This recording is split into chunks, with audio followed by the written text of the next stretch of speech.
I just read and read and read. I probably read 5 to 6 hours a day. I don't read as fast now as when I was younger, but I read 5 daily newspapers. I read a fair number of magazines. I read 10Ks. I read annual reports, and I read a lot of other things too. So I've always enjoyed reading. I love reading biographies. You have to understand accounting. It's the language. It's like being in a foreign country without knowing the language if you're in business and you don't understand accounting. You want to get as comfortable with that as you are with the English language. I run into CEOs periodically who really don't understand it. You know, they try to bluff their way through, and you can see in their faces they're frightened almost when somebody hands them a balance sheet or an income statement. They really don't know what it means, and they have to count on somebody else. We bought a company. We agreed to buy a company called Clayton Homes Company in the manufactured home business. We agreed to pay $1.7 billion for it. I made that deal over the phone without ever meeting the people there, but I had seen enough through reading 10Ks, 10Qs, annual reports, but looking at figures, what they tell me in terms of the kind of people even running the place, the kind of accounting decisions they make and so on.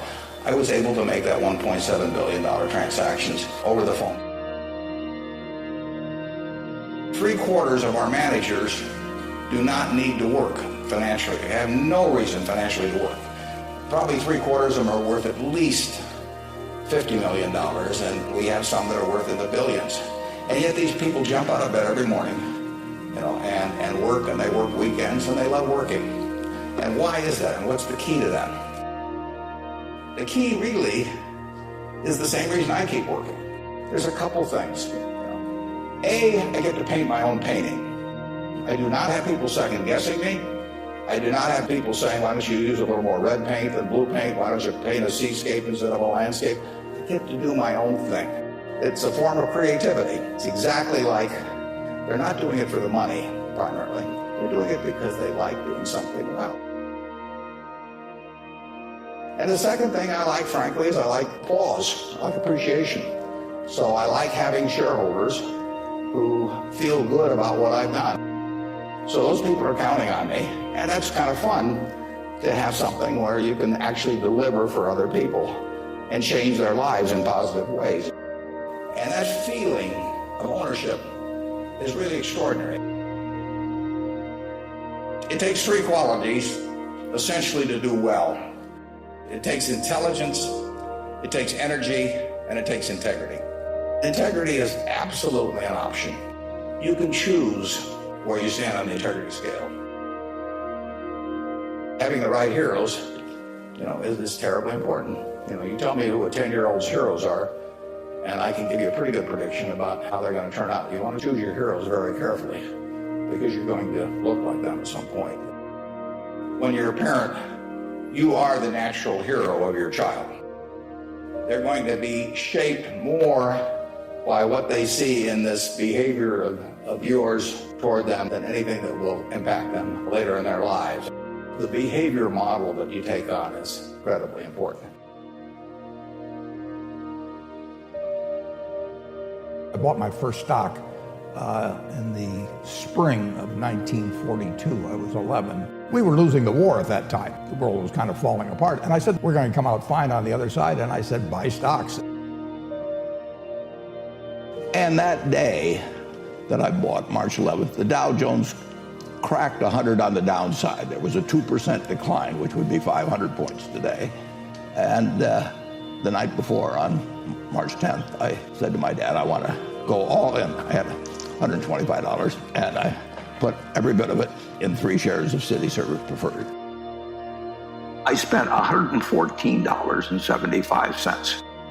If I put that $114 into the S&P 500 at that time and reinvested the dividends, think of a figure as to what it would be worth today. The answer is about $400,000. If you're interested in financial matters, you got to have something to work with. I mean, I was fortunate in that respect because my dad paid for my education.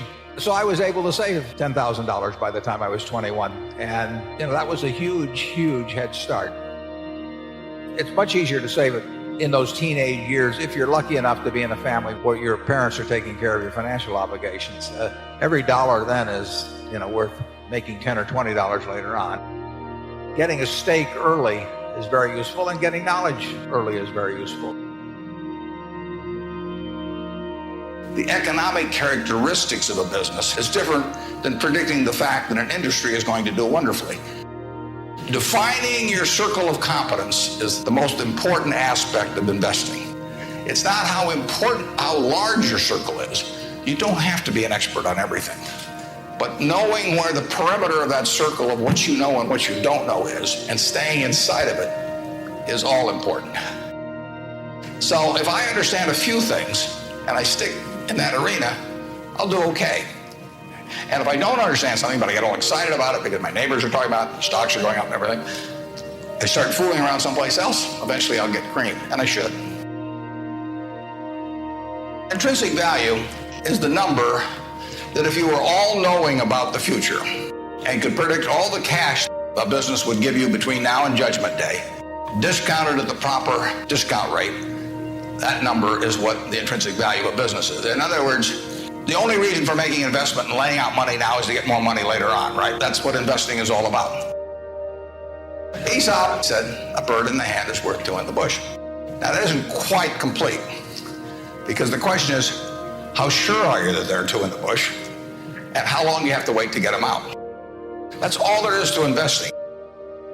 Now, if interest rates are 15%, roughly, you've got to get two birds out of the bush in 5 years to equal the bird in the hand. But if interest rates are 3% and you can get two birds out in 20 years, it still makes sense to give up the bird in the hand, because it all gets back to discounting against an interest rate. GDP per capita in the 20th century in the United States went up 610%. It went up every single decade, including the decade of the 30s. So here you had 100 years when the U.S. citizenry was improving their lot, decade by decade by decade. The worst decade was the First World War. Best decade was World War II, the 40s. Interestingly enough, there were 6 big periods in there for the stock market in both directions. How could it be that you could have a country that was doing better and better and better and better? Every generation was living better than the one that preceded it, but you had these huge changes, big gains a few times, long periods of stagnation. The answer is that investors behave in very human ways, which is they get very excited during bull markets and they look in the rearview mirror and they say, I made money last year, I'm going to make more money this year, so this time I'll borrow. And when they look in the rearview mirror and they see a lot of money having been made in the last few years, they plow in and they just push and push and push up prices. And when they look in the rearview mirror and they see no money having been made, they just say this is a lousy place to be. So they don't care what's going on in the underlying business. And it's astounding, but that makes for a huge opportunity. Anything can happen in markets. That's why I say don't ever borrow money against securities. Markets don't have to open tomorrow. You can have extraordinary events. I look to the business to determine whether I made a good investment.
And I'm concerned about, whether we have new competition, how we do over the years. But it's the business I look at. When you're just looking at the price of something, you're not investing. I mean, if you buy something, Bitcoin, for example, or some cryptocurrency, you're not looking to the asset itself to produce anything. If you buy an apartment house, you're looking at how the apartment house does. If you buy a farm, you're looking at how the farm does. If you buy a whole business, you're looking at how the business does. Some people should not own stocks at all because they just get too upset with price fluctuations. If you're going to do dumb things because your stock goes down, you shouldn't own a stock at all. No, I mean, what are dumb things? Selling a stock? Yeah, selling a stock because it goes down. I mean, if you buy your house at $20,000 and somebody comes along next day and says, I'll pay you 15, you don't sell it because the quote's 15. You look at the house or whatever it may be.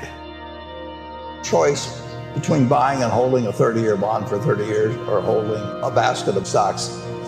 There's just no question you're going to do better owning stocks. It's considerably more attractive than fixed income securities. And the longer you hold stocks, the less risky they become. Whereas the longer the maturity of a bond, the more risky it becomes.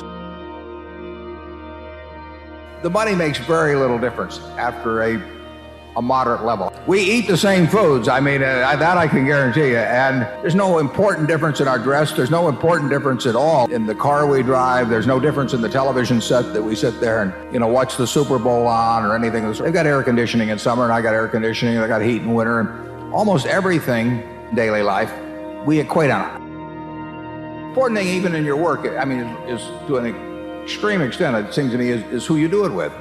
If you're going to spend 8 hours a day working, the most important thing isn't how much money you make. It's how you feel during those 8 hours in terms of the people you're interacting with and how interesting what you're doing is and all of that.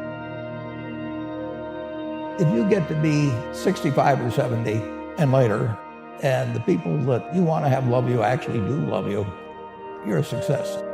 If you invest in yourself, nobody can take it away from you. If I gave you a car and it'd be the only car you get the rest of your life, you take care of it like you can't believe. Any scratch, you'd fix that moment. You'd read the owner's manual. You keep a garage, do all these things. And you get exactly one mind and one body in this world.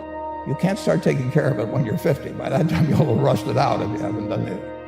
Just remember that you just got one.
To get through life with and to do the most with it.